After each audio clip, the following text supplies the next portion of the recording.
introduction. I like it so much, David. I'm going to keep that. As if you didn't write it. Well, whilst you were having lunch, I was working. That's called productivity. Great to see everyone. Thank you for being here today. For those I have not had the chance to shake your hands, I'll try to do that after. You try to beat me at that. I will echo you in welcoming everybody here, thanking the Empire Club for putting this event on, and coincidentally welcoming any Burlyites who are watching or listening to the podcast version of this. So it should get pretty wide distribution. Harry set me up. I have no choice but to respond. Shawinigan may have been the home of two great leaders, but only one great finance minister. Thanks God he's not watching today. I'll get a call later on today. So let's start with the easy stuff. Right. How do you feel about the Habs versus Sabres? Listen, I'll tell you a story. This is Shut a Mouse, huh? There's only 8 cameras in the room. But I just want to say, yesterday, I think I was in Manitoba. I was on the military base in Winnipeg. And the wing commander, I said, "Commander, are you a Habs fan?" He said, "Sir, everyone is a Habs fan today." So, yes, I mean, I feel good. Listen, we're, proudly Canadian. Who would not be? Not necessarily an easy job, but I hope we're going to be up to the task. I mean, if we can be inspired by my other friend, Jeremy Henson, who showed us that sky is no longer the limit, I would hope with the Habs that we can put the best for Canada. I remember once, Tout le monde en parle, this is a show in Quebec, which there's a few people watching. And I remember being in the room before the show, it's live, and one was the coach and me. We were I said, "Don't worry, your interview is going to be much smoother than mine." if that can help you. But yeah, I think we're all eagerly waiting for that. There's a lot of specific things I want to talk to you about today, but I want to do a little agenda setting first. And you sort of waved off doing a speech so that we could have this conversation. So I'm going to give you sort of an opportunity to give your speech with a couple of opening questions. One of which is, as was I, you were impressed with the introduction. But the introduction, as I presume almost all introductions you get are, paints kind of a dark picture. Certainly paints a very challenging picture of Canada right now. And I just sort of want you to talk about the context in which you're doing your job right now and why the stakes feel so much higher than they felt a few years ago. Well, I appreciate it. And thank you, by the way, for doing that together. Who would say that we would be on the same stage together? Who would have said that? And thank you to the Empire Club, a century of excellence and leadership. Listen, I'll start where you started. In a way, if I think about other finance ministers before in this country, the level of uncertainty we're living in is unprecedented. In 2025, Canada was the chair of the G7, and the finance ministers, central bank governors, and I remember saying, my role was to make sure that uncertainty does not become the new certainty. Now, fast forward to 2026, what I see is that the world is more complex and volatile, which has its own challenge because the uncertainty is still there. I'll refer to you to, when we were in Washington, I think it's about 2 weeks ago, with the International Monetary Fund, the World Bank, and the International Energy Agency, the managing director expressed it, I think, in the best possible way. She said the cloud of uncertainty that is wrapping the world is unprecedented. And some people say you'd have to go back to 1945, the fall of the Berlin Wall, 1989. So for me, if you and I were to go out in the street, it just seems to me that the speed, scope, and scale of change is quite unprecedented. Well, besides Trump, what's causing that? Oh, I mean, there's a lot. I mean, you'd say geoeconomics, geopolitics, you would look at supply chain, but also technology. If you think about AI, quantum, and cyber, I think it has left people around the world, and let me focus on the G7 countries and Canada, but a sense of loss of control. There seems to be a lot of wind in the windshield, that you wake up in the morning and there is a new crisis, the world is more volatile. And I can assure you, when I was in Washington, and that's going to be the discussion at the G7 in Paris in about 2 weeks, my concern is the unknown unknown. That famous phrase is that you look at the conflict in the Middle East today, and geography doesn't tend to change. people don't change that much either. So that's going to remain an area of concern. And I was thinking with colleagues, I was saying, think about the secondary impact. You may have heard about helium, which is fundamental for semiconductor. Then you're talking about fertilizers, which is essential to food security and the global south. So it's the compounding effect. I'm with a lot of bankers. It's the compounding effect of that, the tariffs, the unpredictability, that just feels that it is a very uncertain world. But Canada is kind of a lighthouse. You know, when I compare ourselves to other G7 nations, we are on solid grounds. The fundamentals are strong. IMF would say we have the strongest fiscal position of any G7 country. Our growth is twice as much as most G7 countries. If you exclude the United States, we're growing twice as much. We're faster than any European colleagues, twice as much as Germany. But these are tall midgets, right? Well, I would say you have to compare. I mean, if you don't want to compare with the G7, then pick who you want to compare. But, you know, Canada is not immune to what's happening in the world. I mean, we have learned that to COVID and other crises, what's going on in the Middle East. We're not immune. So you have to look in relative terms and absolute terms to say, where do we fit in that? But when you say that, I don't think, you know, I was at the G7 and the Vice Chancellor of Germany, Finance Minister, is in town this week. We were kind of comparing notes, you know, you're looking at that. Our growth is twice as much as Germany, twice as much as Japan, 3 times Italy, faster than the UK, faster than France. So when I say growth does not happen just by magic. Growth happens because you take policies, and I'll stop there to refer to what the IMF director said. She really said when we were there last time, there's only 2 countries in the G7 who has the fiscal capacity to invest. It's Canada and Germany, because we're the only 2 with a AAA credit rating. But she said if you're smart enough to invest in growth-enhancing activities, you'll see that in the revenues. And she mentioned infrastructure, she mentioned housing, she mentioned productivity and innovation. And I think that's the path that we have, you know, taken, while at the same time focusing on affordability, because if you and I went out of this room and I did media, it's the concern is housing, it's grocery, and it's gas. So that's also the reality we have to take care of. Right. Okay. So you talked about the fiscal situation and Canada having one of the best fiscal situations in the G7, the Western world, whatever.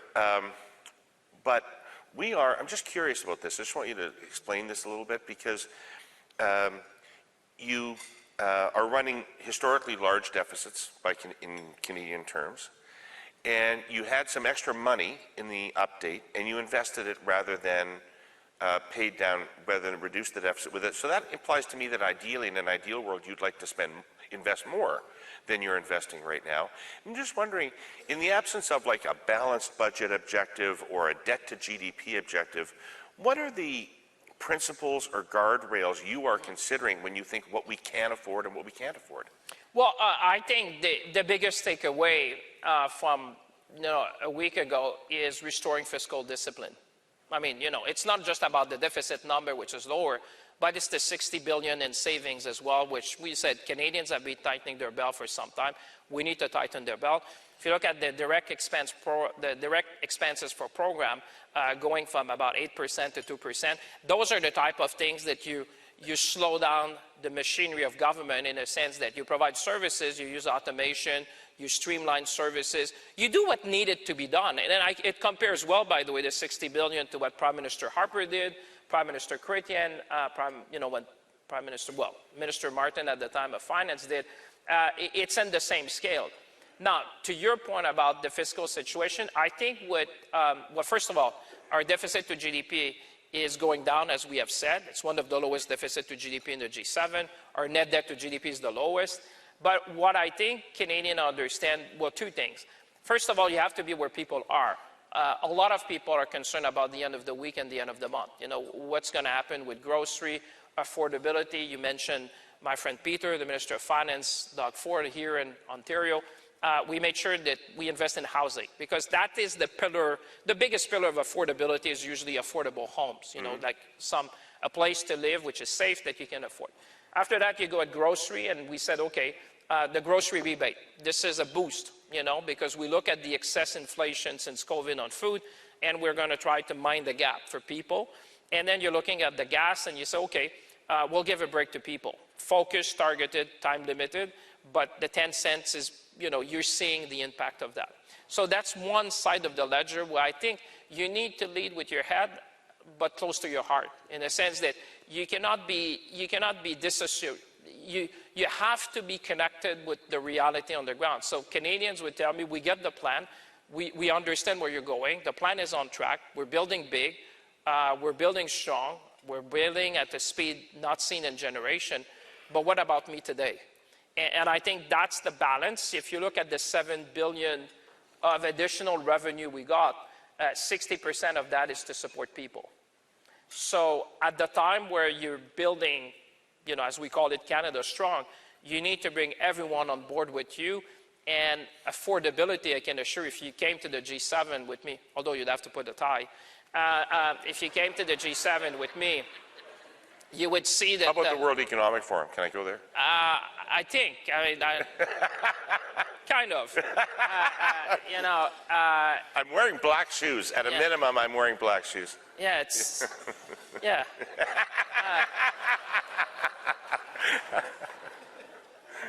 I want to talk about fashion. I would have a few things to say. But seriously, I think when you're looking at the affordability thing, that's what I was saying. This is the topic. You talk about Western nation, OECD, G7. I think this is one of the biggest challenges we're all facing because, like I say to Canadians sometimes, yes, we need to take action, but we're not immune. You talk about the Middle East conflict. Yeah. Like I said, this is impacting the whole issue. How long, what's going to be the damage? When you talk, and I had a lot of colleagues in the Middle East to whom I talked, if you look at Fatih Barrow, which is the executive director of the International Energy Agency, which is in town, he said this is the biggest shock in terms of energy that we have seen ever. So when I go back to your premise when you said, what about you compared to other finance minister, is that with the fog of uncertainty wrapping the world, I don't have a crystal ball, but the Prime Minister has been very clear that let's focus on what we can control. You could sit back and say, okay, let's see, or you can take action and say, okay, what do we control? Well, we can remove interprovincial trade barriers. That's $200 billion in the GDP. We can decide to export to new markets. We're always going to do with our American friends, but it happens that the world wants what Canada has to offer. And if you look at a trajectory of exports, you see a pickup in export to overseas market. You can decide to do major projects in the country. You can decide to use our natural resources as being an energy provider. People call us like a partner of choice. So there's a lot of things we need to do domestically, and I think this House and this place has been inviting people to talk about these things. And I think it's not just about the people on the stage. It's each and every one of us in our own community and leadership position that say, I really feel this is our moment. I've never felt more upbeat about Canada. But obviously, if you and I were in Hamilton today and still, you don't feel the same. If you're going to Oshawa in the auto sector, you don't feel that way. Sure. If you're going in my neck of the wood where they produce aluminum, it doesn't look good. If you're in softwood lumber in northern BC, that's not how you feel. So what we're seeing is that at the national level, macro level, yes, we're doing fine, but in sectors and regions of the country, we're hurting. And that's why you saw the support. So my point is that you have to invest in the future, but be mindful of the reality of today. And I think that's the balance that any finance minister, any prime minister has to tackle at a time of great uncertainty in the world. Okay, cool. So you talked a fair bit about affordability in there. And this is something that I think during in the post-COVID world we thought was an inflation problem in the country, but now it just turns out to be a cost of living problem. Now that inflation is under control, minus energy costs, it's still a real challenge for people. And we're really seeing it in really tangible ways, like the massive numbers of people showing up at food banks who are food insecure now, et cetera. So is the plan for this cost of living crisis in the country a macroeconomic plan to raise wages, or is there more social policy infrastructure to come? Well, I'm happy you raised that. Wages have been growing faster than inflation for the last 3 years. So that is the number. Now, if you and I go in the street, there's a lot of people that say, well, I don't really feel it. You know, I mean, it might be true, like they would say, but I don't really feel it when I go to the grocery store. And I go back to the grocery benefit, which, you know, the 5th of June is going to give a boost and a bridge. Boost is like, what we did with the Prime Minister, we basically look at the excess food inflation. So what you've seen since COVID, in particular, there's been like that jump in price of food, you know. And what we said is that how can we compensate people with that, you know, so that at least, you know, we give them a boost for what we've seen since COVID, because that has kept with us. Now, the other thing I would say, there are structural things we need to do, because one thing is to support people in today, which we need to do, but there's a lot of things. I mean, if you look, we import what? 30% of produce. When you go to winter, we're probably close to 70%. So I talk to farmers across the nation. I say, okay, what do we need to do? Because the other thing I should say, which people, if there's one thing that people may remember of today, is the nexus between food security, energy security, economic security, and national security. I mean, that nexus has never been closer. I'll give you behind the scene. When I was, you know, foreign minister, you would expect people to talk about national security. You would not necessarily expect when I'm at the US Treasury or others, we talk so much about national security, because all these things are linking up to national security. Think about food security. If you're a partner in Asia, food security and energy security become national security very quickly when these supply chains are broken, when the price has dislocation, when supply is not secured. And so I just want to come back to that for us, for example, in terms of food security, we are an energy superpower. I dream that we are a food superpower as well. We can play a big role in feeding the world. I was just in Manitoba and looking at the capacity and innovation in production as well. So what we've been looking is what we can do structurally. So greenhouses. We look also at the supply chain, the cold supply chain to maintain these produce, because obviously when you import, you're dependent on currency fluctuation, you're dependent on trade, you're dependent on weather patterns. So there are structural things in the country, the bottleneck in logistics that we need to address. So my point is two things. You help people where they are today, but we also need structurally to address some of these choke points that we have so that we are more resilient. I think what the world is teaching us, if there's one thing, is resiliency. You may remember before COVID was all about efficiency, supply chain just in time.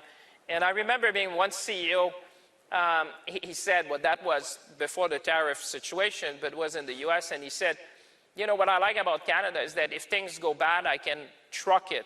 And he said, if they go really bad, I can take my own pickup and pick it up, you know, because it's like, and I think that sense, you know, what used to be regional become more regional. People are looking at things which are more resilient. And I think for us as a nation, we might have been a bit complacent over the years, in a sense, over-reliance, perhaps because of the Canadian dollar, the proximity, the geography. We've been blessed by many things in this country. And therefore now it's kind of a moment for the nation to seize the opportunity, make sure we fix what needs to be fixed, and open ourselves to the world. And that's really the agenda we've been pursuing. Okay. I've heard you and I've heard the Minister of Industry talk about the role of competition in lowering prices. And I know that when you were the industry minister, you were a strong advocate of that too. What does the government have in mind there? What might change in terms of competition in Canada? Well, I mean, most people would agree more competition leads to better outcome for consumers. I mean, that's just like if you say diversification when you invest is a prudent way to do things. We need more competition in the country. We've seen results, for example, with cell phone plans, you know, but we need to always do more. It is true, again, in the numbers, but then you need to switch plan. I mean, so we're trying to always push the envelope because competition is not easy. I tried in the food sector. I thought you were going there because I know you. And you would have said, Minister, you tried, and what have you accomplished? I said, listen, I'm going to try. I know it's difficult, but it's worth it. Because structurally in our country, we need more players. We need more innovation. We need more productivity, which, you know, competition will help to have more innovation. So the agenda is there. What I did at the time... Are you talking about bringing in new competitors? Well, I tried, there were reasons. I'll give you, again, behind the scenes. So I met one of the largest one, which was interested in Canada. Believe it or not, they could not find Site A in the country to lease because they had non-compete clause that would prevent most of the time for them to enter the market. So we made the change back when I was minister to make that illegal in a sense. If it's a restriction of competition, these long non-compete were basically creating food desert, because even when one big incumbent was gone, no one could go there for the next 5, 10, 20 years. So communities were saying it doesn't make sense. So you would not expect that, but that's where you need to listen. That's why you need to go out. That's why you need to engage. And I think what I did at the time, which is giving more tools in the toolbox. Guns are the day, for example, where the Competition Bureau would knock on your door, maybe not yours, but ask you for information, and you could say, well, thanks, but no thanks. Today we give them subpoena power. We need the information to protect consumer, to make sure that we have a more competitive place. But this is work in progress. We're just getting started. You can never pretend that you have done enough. You know, we're looking at that, look at what's going south of the border, our partners, and a lot of that also has an international component, which we're working with our partners. Right. So competition in, say, the financial services sector, right? We've always been proud of our banking system because it's strong and mighty, and it withstood the financial crisis, and it doesn't do the crazy things the American financial system does. Does that bring downsides that need to be addressed? Well, I mean, it's a great thing that we have a very solid financial system in the country. I think in times like that, I would say prudence. Yeah. So when people look at me and say, yeah, I want to be prudent. You want to be prudent. When the world is in a phase like that, the level of uncertainty, like I said, and don't take it from me, but if you look, it's the uncertainty index published by the International Monetary Fund. So you want prudence. So I think it's a great thing. That's why you see investors, when they see Canada, it's stability, predictability, and opportunity. You know, we've seen that in the numbers. I mean, we're at a 20-year high of foreign direct investment. You saw Shell recently, another vote of confidence. You saw Equinor on Bay du Nord, which is offshore Newfoundland. More to come. I mean, we feel it. I think the speech of the Prime Minister in Davos resonated. You know, people feel confident that we're getting our act together. Is it mission accomplished? No. We have more to do, more streamlined in processes, better predictability when people can get permits. But I would say that when I look at that at the macro level, yes, we are competitive. I mean, if you look at our tax rate, because I'm in a crowd here that would focus on that, but if you look even at that, our marginal effective tax rate in Canada now is lower than the United States by 3%. So we are the most competitive jurisdiction in the G7 for any new business investment. That's just the fact. But yeah, I think we should. This is us. This is Canada. And I am so glad to be here today. Well, there's many reasons. I knew I would be with you on a panel. Thank you very much. But there's a lot of reasons that I see everyone in this room as an ambassador. Now, I spent 20 years of my life in corporate outside of Canada. And I'm always reminded that there's very few people waking up in the morning around the world thinking about Canada. I do. I hope you do. But there's very few people. So we need to bring our story to the world. The example I just gave you, I gave to a global CEO recently, and he said, oh, I didn't realize that. And you look at the investment tax credit, you look at our position in nuclear energy, you look at the pillars, the fundamentals of Canada are strong. Let me take maybe 30 seconds for that. But you look at, for example, we have the most educated workforce in the world. And I would say to you that immigration is still seen in this country as a positive. Find me a country in the world where people talk like that this has enriched our society, that has enabled to be who we are today. Look at a country in the G7, don't need to look at many, that can produce a plane from start to finish, that can produce a car from start to finish, that can produce a ship from start to finish. There's not that many. Then you look at critical minerals, and you say, who has critical minerals amongst the G7? There's not that many. And critical minerals, people would say, are akin to oil in the 20th century. because critical minerals are about everything in the 21st century. Then you look at energy. People would say demography is destiny. I'd put it to you, energy is destiny. You know, producing energy.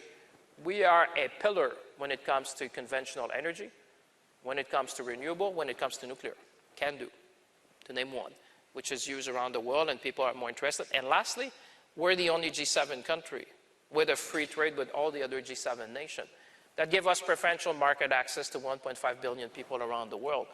When you look at that, and trust me, when you sit at the G7 table, people look at you and they say, we are in an enviable position. I think this is once in a generation opportunity for this country to really do the work that we need to do, that we talked about, and open ourselves to the world at a time where the world is craving for a predictable, stable, and sustainable partner that can be with them for generations to come or decades to come. And I think this is our moment. Okay.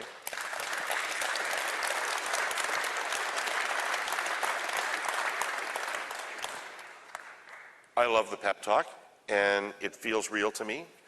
But you've been, from your time in office, out there around the world selling Canada to people and trying to convince people to invest in Canada in a variety of different jobs over a period of time.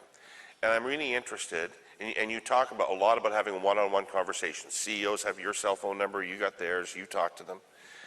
How are those conversations different today than they were in 2017? What are they asking of Canada more than what you've just said? More than what we're offering, what do they need from us? It's a very good question. I think the tone at the top matters. Let's start with that. Perceptions become reality. The echo is certainly powerful. And it's not just me. If you have other guests at this table, you would certainly hear that. I talk to CEOs in Canada, their investors, their shareholders. You sense that there's a buzz about Canada. We were in Australia with the Supers, which are their equivalent of the Maple 8, and they only were so, I did an event like that with hundreds of people in the room. I think that, so this is like, people have seen that. I would say the Davos speech has certainly been also a moment in our nation history, and I'll give you behind the scene again. I'm with the Prime Minister of Canada, and we're meeting Prime Minister Modi of India. And we're sitting next to each other, even closer, me and the Prime Minister. And here you have the Prime Minister of India quoting the speech of the Prime Minister of Canada. We look at each other and we say, it's not very often, to say the least, that you'd have world leaders refer to a speech of a Canadian Prime Minister and in very complimentary terms and say, thank you, Prime Minister. And Prime Minister can look at each other and say, sir, this is it. Can make that. This is reality, is that has resonated. The third thing I think is because of the uncertainty that you see in the world, when I talk to investors, I'd say, David, if it was your money, look at the planet today and assume you need energy. And when you make energy decision, it's not for tomorrow, it's not for next week, it's not for next month, it's not for next year. It's probably for the next 5, 10, 20, 30 years and beyond. So you have to look at the long history. There's always the short history and the long history of humanity. You look at Canada, and if you're an investor, you look, like I said, we've been blessed by geography, access to 3 oceans, next to the United States, ports on both coasts, soon to have one in the Arctic, natural resources, critical minerals, energy, people, knowledge, AI. It's a fairly attractive play, because and you look at the growth pattern, if I can quote you these numbers, trust me, investors know how to read these reports as well. So they say this is a country which is growing. This is a country which is serious. This is a country that knows the challenges but are trying to address them. The issue about predictability on permitting is not uniquely Canadian. Look at other countries. We need to do better. We need to do more. But at least we're recognizing the challenges and turn these challenges into opportunity. The major project office, getting the world to see what we can do together, talking about enterprise, talk about ports, talk about critical minerals. So my feeling, but I think people in the room would probably have partners, friends, colleagues, investors with them. You find the buzz, the momentum, I would call, And that kind of momentum is precious. It's usually a window in history where you have that kind of window and they say, who is a predictable, stable, who can be my partner of choice for energy today? Who can be my partner of choice today for food security? And I would say when you talk to people, because some of the challenges, regional security issues, like I said, geography doesn't change much and people don't change much either. So that's always going to remain. You know, it's going to be solved one day, but these issues are going to remain. So I think, you know, there's kind of a momentum building that Canada is seen as a partner of choice when you're looking where you want to source things that would go not only to your economy, but that would be key to your national security. Okay. Politico reported this week that Canada and the U.S. were very close to a deal on steel and aluminum, and it fell apart not over the advertisement that the Ontario government ran in the United States, but over Canada's insistence to Stellantis that it live up to its undertakings to Canada. Is that true? Well, listen, one thing that people have learned, and maybe I've been there for quite a bit, I was Minister of Foreign Affairs during the President's first term, so we've seen quite a bit. And I've seen enough myself. Yeah, I would say I've seen quite a bit. You know, things change. Don't always take things at face value. There's a lot of changing. You know, my point with that, I'd say, listen, we're in kind of a smaller room, China mouse feeling. But if you look at how we have approached that, I think we've been very strategic. And I'm not saying that because I'm part of the government, because I'm minister, or that. But if you look at although those are good reasons to say it. Well, there are. Yeah. But I would say as a Canadian, and I can tell you our partners around the world are looking how we've done. We still have 85% of our trade which is under the exemption, and we have the lowest effective tariff rate, if you want, of anyone around the world. We're not shouting that, but this is reality. Now, like I said, you have sectorial issues which are very concerning. People say, oh, we want certainty. But what is certainty today? And what's the cost of certainty? Now, some of our allies went and had agreement. Good for them. I keep saying we have one, and signed by the President himself. But look at what happened over the weekend. You might be in Europe and say, we have an agreement. Oh, there's 25% tariff on cars made in Europe. Who saw that coming? So my point is that I always say be careful, you know, how you approach that, because I think being strategic, insisting on getting the right deal as opposed to a deal, has served Canada well. Everyone would want certainty. Everyone. I'm the first. Everyone in this room, your clients, your partners want that. But what is certainty today in a world where there is a level of unpredictability, despite the fact that you may have an agreement in your hand that you cherish? We all have seen, there's a chart we published, or I think was the IMF, where you see the tariff variation over a period of time for countries around the world.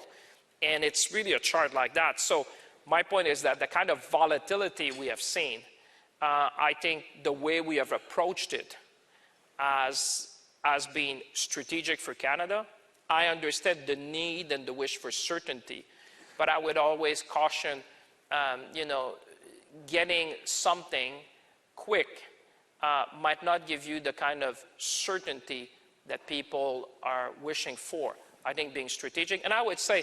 You don't sound like a guy who's desperate to get a deal in this review period. Well, listen, certainly we're going to be at the table. I speak with Secretary Besson, you know, regularly. We meet probably, I don't know, 10 times a year. So the communication channel are there. The Prime Minister is talking to the President. Minister LeBlanc is doing the work that needs to be done. So we are engaging. And I would say to you, David, and I know you would understand, there's far more going on in the background sometimes than what's in the public. And anyone who has negotiated anything here, you don't want necessarily to negotiate in the public. You want to make sure that, you know, you do that in a strategic fashion. But I would say, like I said, our focus is to fight for workers, our industry, and our sectors. But I would caution like a lot of my colleagues, which I deal with in the G7, may have an agreement, but we have all seen that these tend to be interpreted, I would say, or modified fairly quickly over time. So I think our strategy has been good for Canada. Cool. I want to squeeze in the few remaining minutes, I want to squeeze in a couple of questions from the audience. Yes. So the first one is, would it be unreasonable, given the rhetoric a year ago about the stakes that we were facing and the speed at which we were going to move, would it be unreasonable for a person to have expected to see more activity on the major project front at this point? Well, we have $126 billion projects. I mean, the government is an enabler. The proponents are the doer, in a sense that you would expect government to enable, but really, that question would be best asked to proponents. Now, we had a lot of vote of confidence recently. I take Shell recently, I think it was 12 billion or more. You have Equinor, you have a number of others which have decided to choose Canada for their long-term growth. The Investment Summit in Toronto will be a catalyst for that. So people have been voting with their investment, I would say, and see that. We'll do more.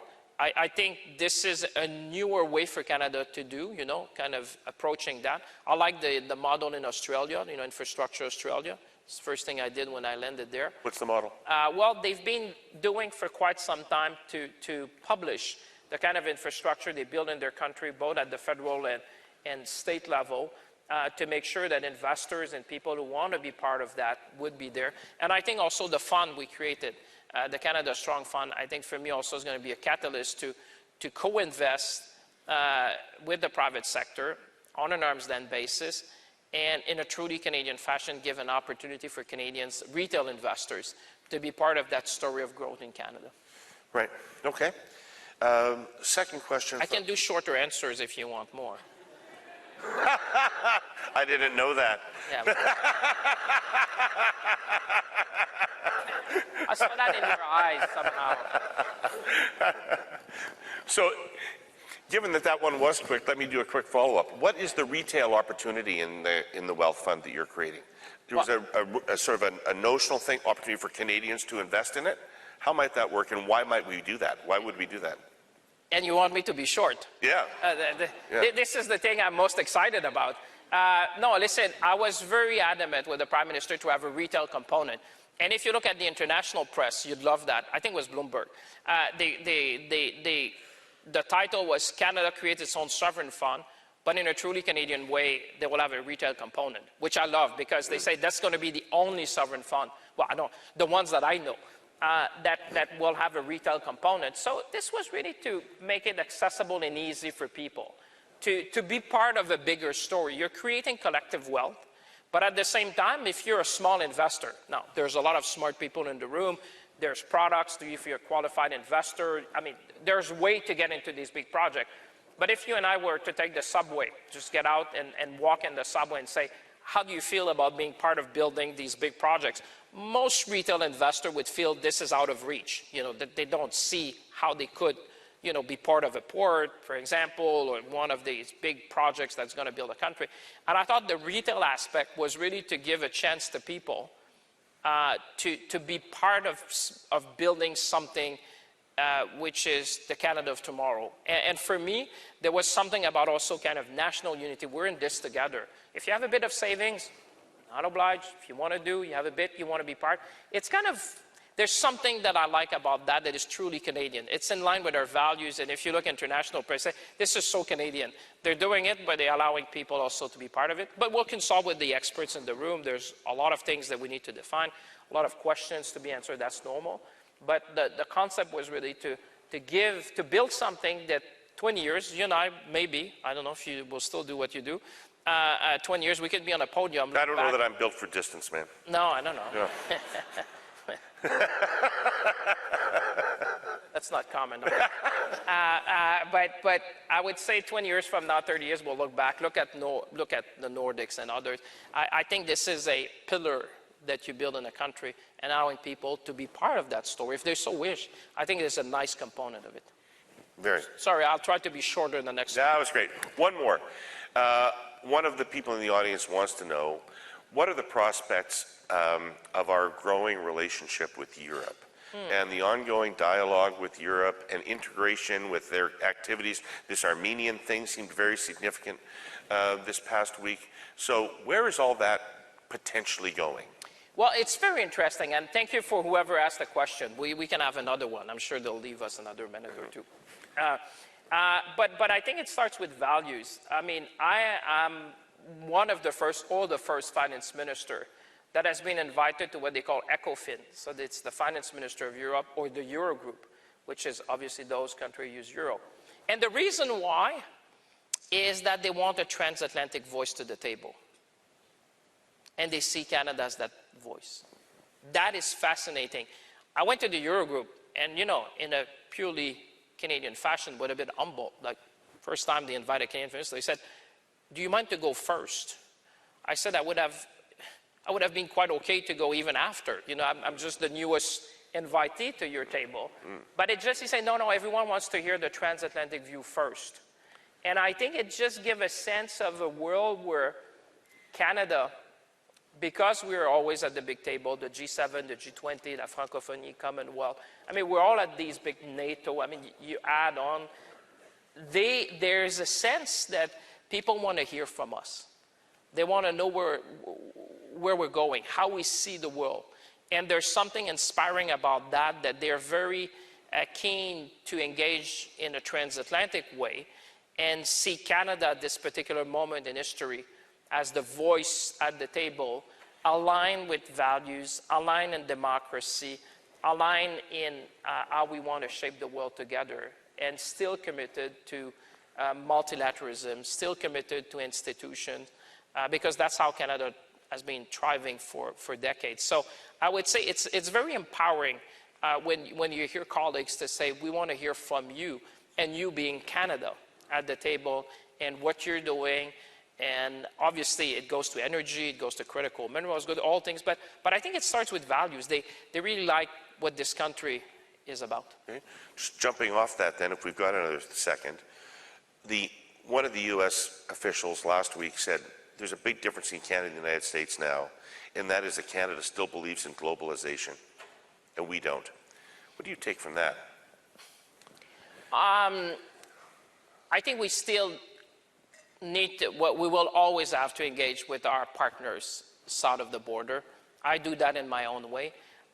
Like I said, when we chaired the G7, I was always keen to make sure we bring unity. You know, the world wants to see unity. Now, we will not agree on everything, obviously, but I think there's a sense that there's a lot of common challenges. You know, what's going on in the Middle East, climate change, and you can add to that, you know, economic security around the world.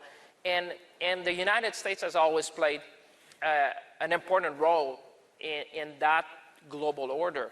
Now, there's things that needs to be reformed, there's things that needs to be modernized, but I think Canada, going back to your previous question, is still seen as this link that so many want. You know, people don't want to lose this transatlantic voice in the big discussion. And I think that's why when you ask me, it's our moment. I've never been more confident in Canada. I've never been more confident in Canadians. I've never been more confident in what we can achieve as a nation. Like I said, Canada is blessed by resources. Canadians are resourceless people. Canada is inspiring in so many ways at a time where the fog of uncertainty is wrapping this world. So I always say, let's seize the moment, let's be ambitious, and let's build this Canada strong all together.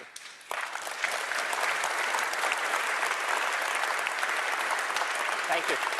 Thank you, everyone. Well, I just want to say, I want to, again, thank the Empire Club for hosting me. I think it was a great conversation with leaders here in Toronto, but beyond as well in Canada. Really going back to the spring statement about, you know, restoring fiscal discipline, talking about affordability, which is obviously top of mind to Canadians. Talking also about like the Canada Sovereign Fund, Canada Strong Fund, which is going to be key in building in our nation.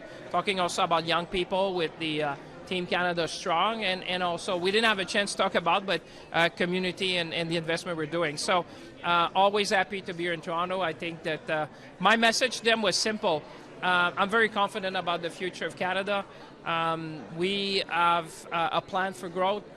We are taking care of Canadians, and we're going to build this country like never before. So that was a message of hope, confidence, and also humility in the face of all the uncertainty we're seeing in the world.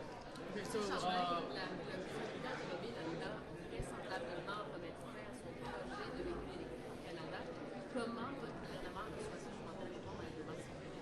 Ben, le mot qu'ils ont utilisé, si j'ai bien vu, c'était pause. Et je pense que là-dessus, comme on dit, quand on change la façon de faire après 100 ans, vous savez, ça a pris 17 ans Tesla avant d'être profitable. Le Model T de Ford, ça a pris beaucoup de temps. Moi, ce que je vois, c'est que notre étoile du Nord, c'est encore l'électrification. Mais ce qu'on voit, c'est que partout dans le monde, il y a comme un décalage dans le temps.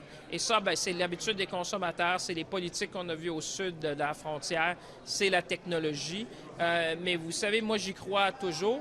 Et on a été prudent dans la façon dont on a approché ça parce que, vous savez, les aides gouvernementales venaient quand il y avait de la production et des ventes. Donc, on va continuer de travailler avec Honda. C'est un grand partenaire pour le secteur automobile au pays. So what I was saying is that the question was around Honda. And what I was saying is that, well, Canada is not immune to what you see around the world. When you're moving from combustion engine to electric, we've seen around the world that there's a moving slide in a way that people are delaying a number of projects around the world, not unique to Canada. But I'm very confident that's still our North Star. We see more and more investment in electrification around the world, and Canada was at the forefront of that. We're going to continue to work with them. They're a great partner in the auto sector in Canada. The good thing is that the federal support was linked to production and sales, so therefore the word that they used was to put that on hold. So we'll see what the future is ahead.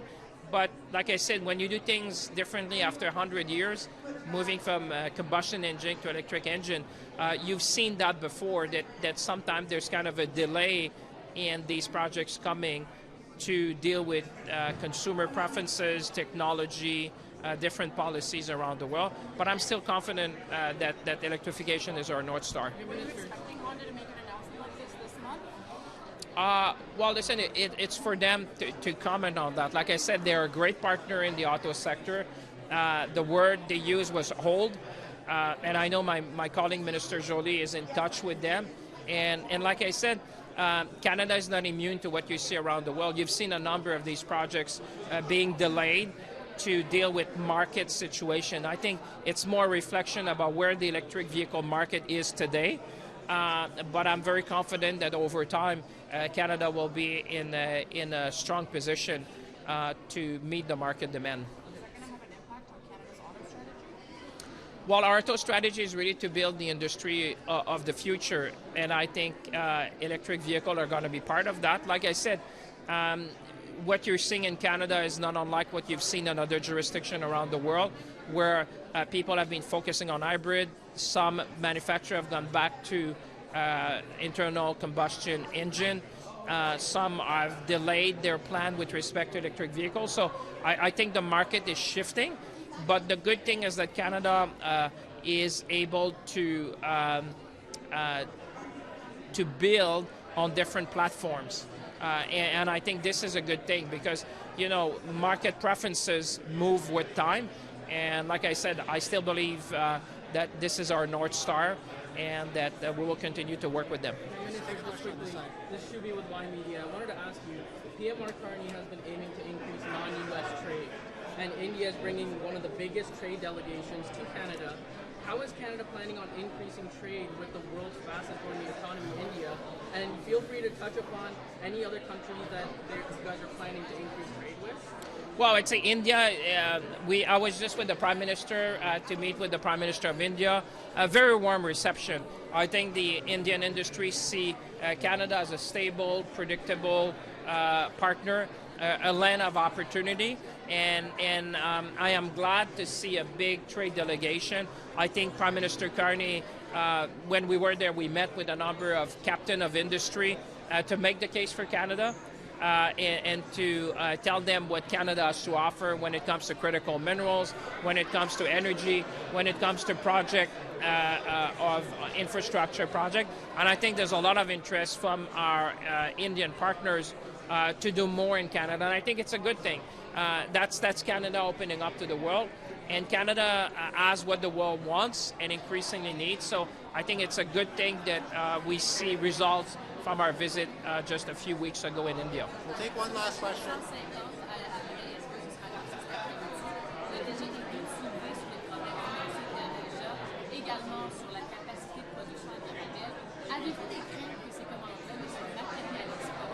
Je ne commenterai pas de façon directe sur ce que Airbus pourra annoncer aujourd'hui.